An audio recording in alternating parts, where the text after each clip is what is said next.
Beloved Ascending Ones, we the Arcturians are within your now, to assist you, our brave Ascending Ones, to move through your ever-expanding transition. First, we invite you to allow your body to feel the fatigue of your hyperactive mind. Your mind is so active because it is trying to adapt to the higher frequency of light, which is always information. Your brain is accustomed to translating third and, if your consciousness is expanded, fourth-dimensional information. We are happy to remind you that, within the now, many of you are in the process of transmuting your third-fourth-dimensional, space-time brain into your fifth-dimensional, here-now multidimensional mind. To assist you to better experience this ongoing transmutation, we ask you to take a deep breath. Now feel how your third-dimensional and fifth-dimensional mental operating systems are both engaged within this great transition. Now, center your awareness on your high heart to regain the innate wisdom, power, and love that resides within you. It is easy to forget about this birth gift while you are in the ongoing process of transmutation into your higher dimensional expressions of self. We remind you that your heart chakra is encouraging you to document the messages you are receiving. Before you document your experience, it is helpful if you feel the higher frequency of this information. Therefore, take a long moment to relax and align the flow of light within your spinal column. You may discover how easily the Kundalini is rising up your spine. Fortunately, more and more of you are able to feel how the warm light of the Kundalini is more easily flowing up your spine toward your heart chakra. Your heart chakra encourages you to document any information that you are receiving, via this light, so that your throat chakra can assist you to hear and speak it. As the Kundalini fully enters your throat chakra, you may feel a call to channel messages from your higher self through your voice. The blending of your third, fourth, and fifth chakras is preparing you for the many possible changes that you will now be able to sense, document to better understand, and share with others. Changes will continue to occur within your body, as well as within your reality, as your Kundalini rises up to connect with the higher light entering your crown chakra. It is this crown chakra connection with the higher light that activates the connection between your multidimensional mind and your third-fourth dimensional brain. When you are connected to your multidimensional mind, you will feel a call to express your galactic self via art, stories, and information that you will be led to share in the manner you chose before you took your current earth vessel. It is almost the now for the manifestation in your new life. Are you ready to let go of some aspects of your life so far? We hear you ask, what is it that we need let go? What you will need to let go is the causation of any actions and behaviors that cannot resonate to the fifth dimension. Then, in order to release that causation, you will need to identify those thoughts, emotions, and actions that prevent you from resonating to the fifth dimension. You will begin by identifying first cause. We define first cause as that which creates the first thoughts and emotions that bond together to create the first concept. To change a behavior, you must start with the conception of that which caused that behavior. The conception is what thoughts and what emotional reactions created, accompanied, and/or arose from that conceptual thought. We are not using the word concept as just an idea. We also use it conceptually, as in the ability to conceive. Once your thoughts and emotions join to conceive a concept, they begin to bond and intertwine in a multidimensional manner. The lowest frequencies of the conceptual bond hold fear and doubt. Conversely, the highest frequencies of the conceptual bond hold love and light. You set the frequency of your creation by the state of your consciousness when you embrace the conception and birth of a concept. As you embrace your creation, you transmute it into a possible reality. When you ponder, think about, share, feel, and remember other similar creations in which you attempted and completed this task, the conception becomes filled with emotional memories. These memories are especially powerful manifestations because emotions allow the concepts to intermingle with your physical body. This phase of intermingling with your physical body is very important, because your physical body is the component of your being that plants this conception into the body of Gaia. Just as you must plant a tree in the ground if you want it to grow to its full size, you need to plant your conception into the ground of Gaia's earth in order to allow it to grow to its full capability.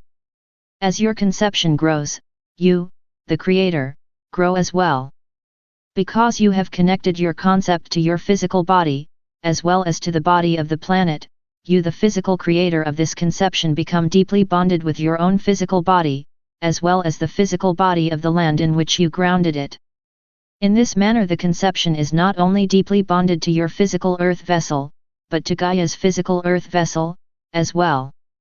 Because your conception is grounded in Gaia, it travels deeper into the body of Gaia in search of other, similar conceptions. At first these conceptions play like children. They get to know each other and share their toys. But what is a conception's toy? Of course, the toys would be the physical manifestations of that conception. Therefore, that which was once a thought that intermingled with an emotion transforms into a possible physical manifestation. Within the core of this possible reality is the original conception. When the possible physical reality was planted into the earth, it sprouted roots. In the same manner that a plant's roots travel through the earth to find and connect with similar roots, a grounded conception travels through the earth to find similar grounded conceptions. These grounded conceptions intermingle with other grounded conceptions to create offsprings from the initial root that set out to find more of its kind. Please think of these roots more like search engines on your computer, in which bytes of information interconnect when they find that for which they are searching. This interconnection creates second, third, fourth, and many other possible conceptions. These possible conceptions bond, intermingle, and grow to create possible realities. These possible realities were initially from the first conception. Were you aware of how your thoughts and emotions take on a life of their own to create a reality of their own? Do you, the creation, have control of this creation reality? The problem is that most of the human creators of these conceived conceptions are not aware that they created, or even conceived, that which became a reality.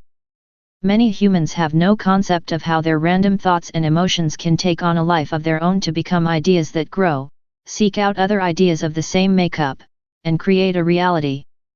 Do you understand now why you must be the master of your every thought and emotion? Oh, we hear you say, if that happens at all, it would just be on a cellular level. Yes, of course.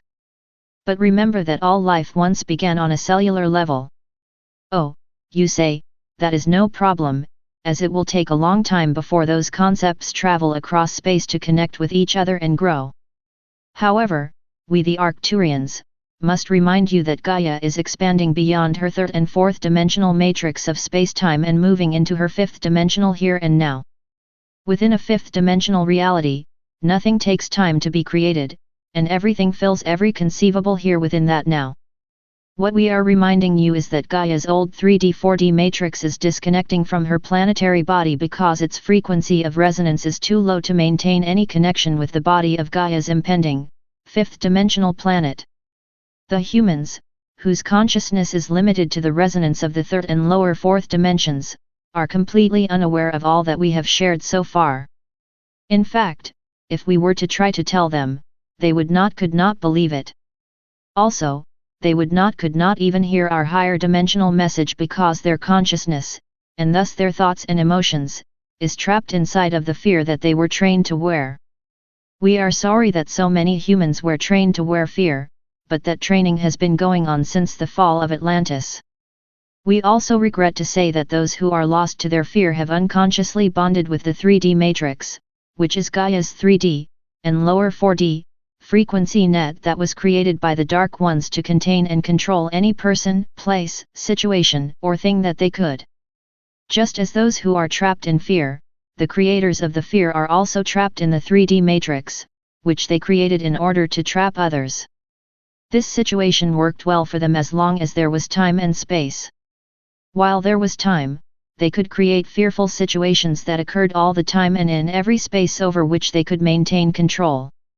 However, within the fifth dimensional here of the now, there is no time and no space.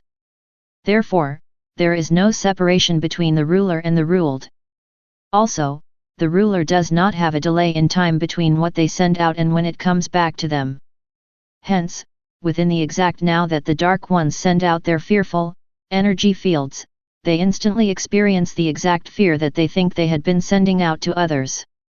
Because there is no space between the one who sends the fear and the ones to whom they fear is being sent, the senders instantly experience the fear that they thought they were sending out to others.